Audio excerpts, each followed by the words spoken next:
G'day guys, Matty Extreme Auto Caravan and Camping with you again. Another big off-grid setup, this one in a Mercedes four-wheel drive van. Now old mate hit us up a long time ago for this setup and he wanted to be able to run an air conditioner pretty much all the time.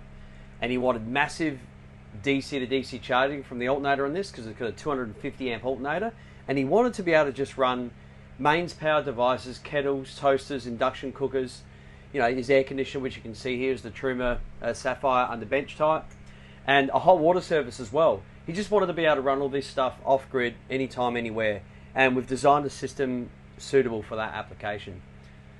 So what we've got is the Victron 12 3000 120 amp multi-plus inverter charger running on all of the GPOs that it's already pre-installed on this. So when we got the vehicle, it already had existing basic infrastructure, and we've come along and obviously put in this big system. So that's running all the outlets. Obviously the air conditioner plugs in for this as well, so that'll run off-grid from batteries. His hot water service down here, which is the Duetto Mark II. That's like I think it's like an 11 litre or a 17 litre little tank there. And that has 12 volt as well on it, so it's able to heat up while he's driving along if he doesn't run the inverter. So either way, he can heat it up on 12 volt and mains power. Really cool. Now all the specifications here, guys, this is actually quite a large setup for such a small little you know, van four-wheel drive kind of spec thing here. We've got 840 odd amp hours here, right? That's well over 10 kilowatt hours of lithium energy storage from PowerPool Australia. Thanks, mate. Once again, on all of my installs, you guys know they are my go-to batteries. I can't fault them. One of these batteries can run this inverter at its full capacity and beyond. They're very, very good high discharge batteries they are. So we've got 10 kilowatts of lithium batteries here.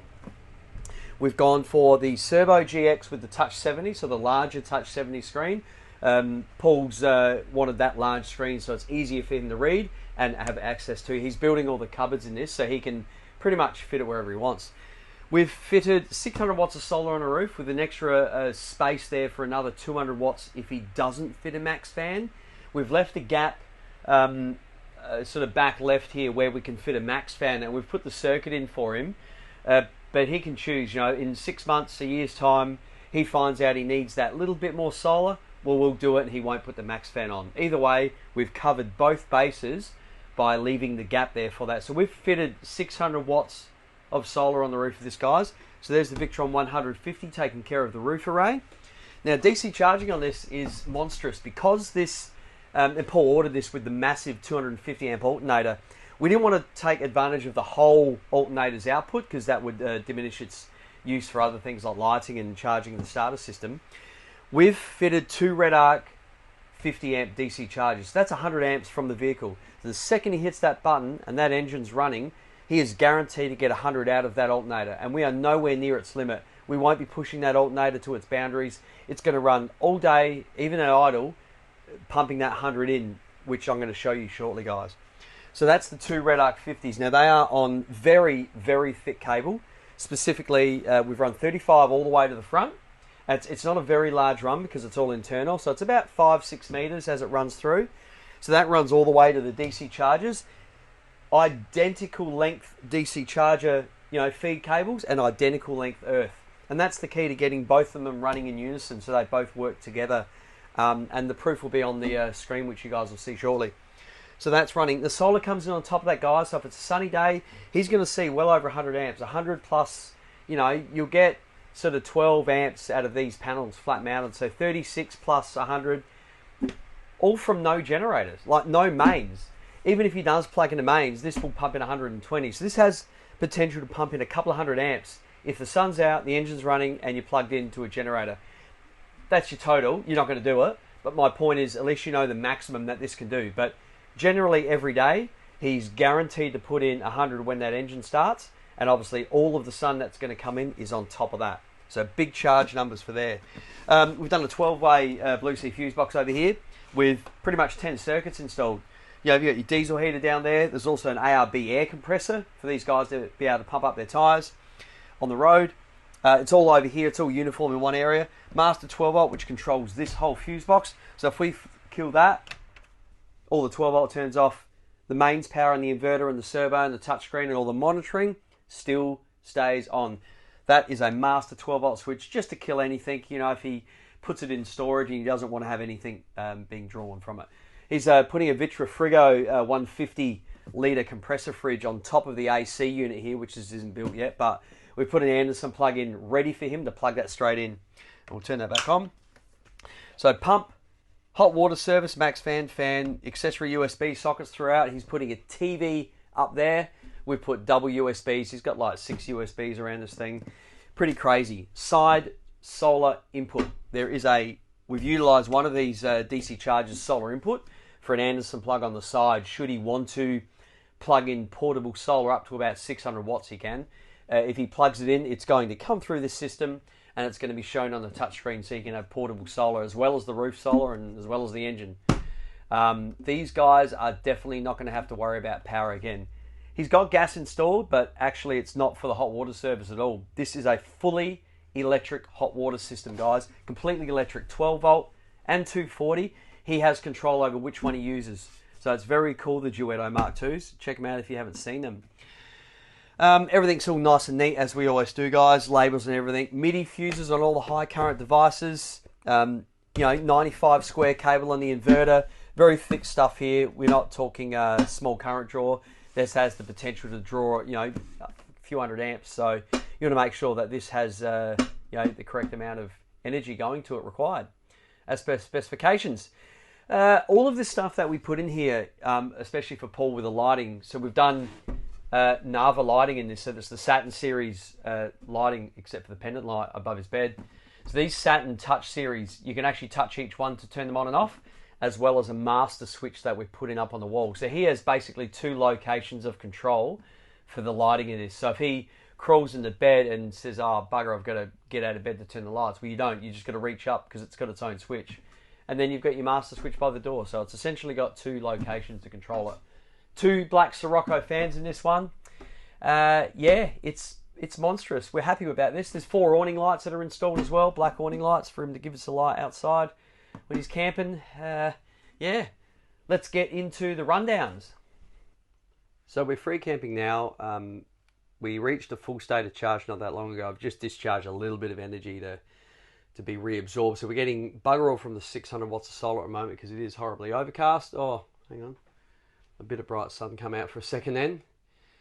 Yeah, another overcast day in Adelaide. It is what it is. Nonetheless, let's do some discharge testing. So we've got the Truma. Okay, so we'll get this going. It's just, you know, these are floor sort of fitted with the venting that goes out. Either way, we'll get that going on 16 cold. That would have kicked straight away in. They're normally like 750.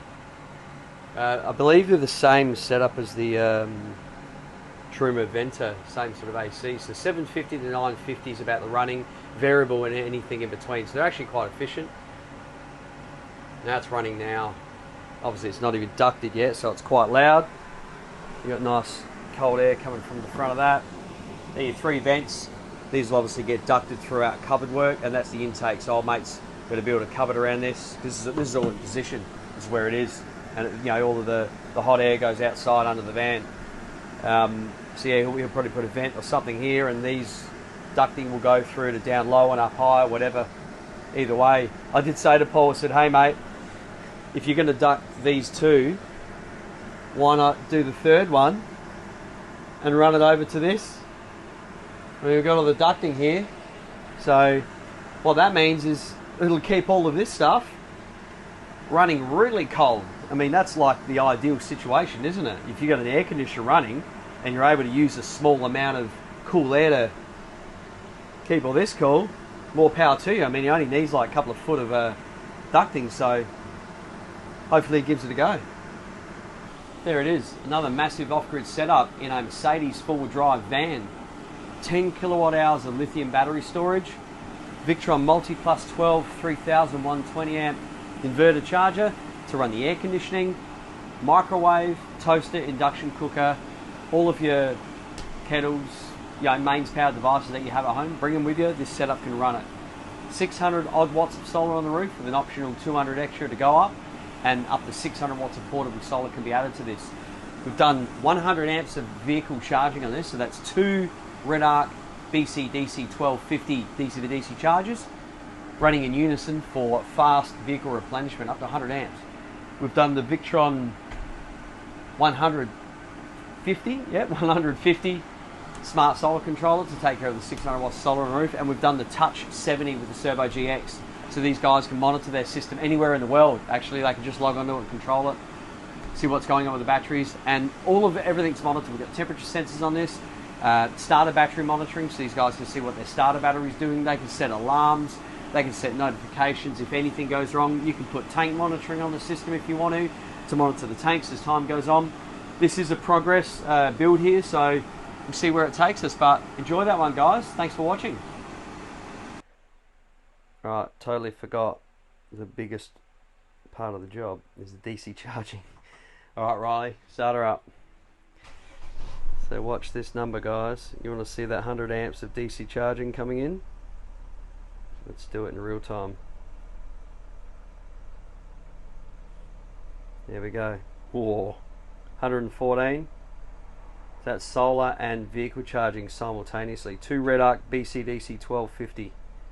Done right, and there it is.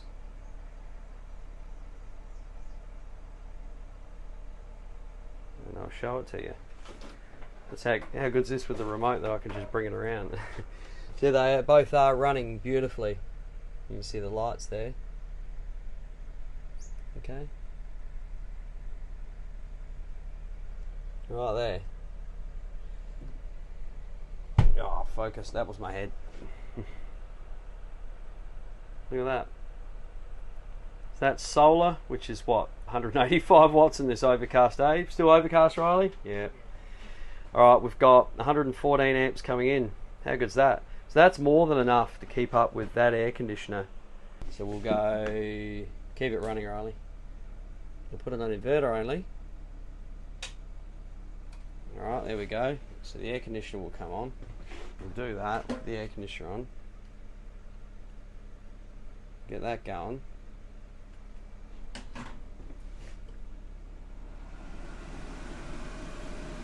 can hear that running now. Alright, cool. And we'll go the hot water service on.